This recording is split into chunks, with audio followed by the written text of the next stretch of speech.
Maître Costil, enchanté. On a l'impression qu'on nous cache des choses sur le naufrage. Le cargo, on n'y croit pas du tout. Nous, ce qu'on veut, c'est la vérité, voilà. Le chalutier était en action de pêche, il n'y avait pas de danger particulier. Les derniers mots du patron, viens, je chavire, ça colle pas vraiment avec un vraquier qui vous fonce droit dessus en pleine journée.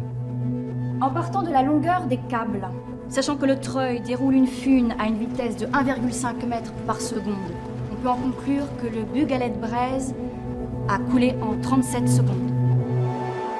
Mais il paraît qu'il y avait un sous-marin dans le coin, ça peut pas être dû à ça. Ils auraient pu éviter le naufrage. Le risque, c'est que la justice enterre l'enquête faute d'éléments suffisants. Les marins du Bugalet, c'était des gars courageux et honnêtes. Ils se plaignaient jamais, ni du froid, ni de la fatigue, ni de la peur, et pourtant il y en avait. Alors oui, on en a connu des naufrages. Sauf que le naufrage du Bugalet, c'est pas un naufrage comme les autres, et ça on le sait.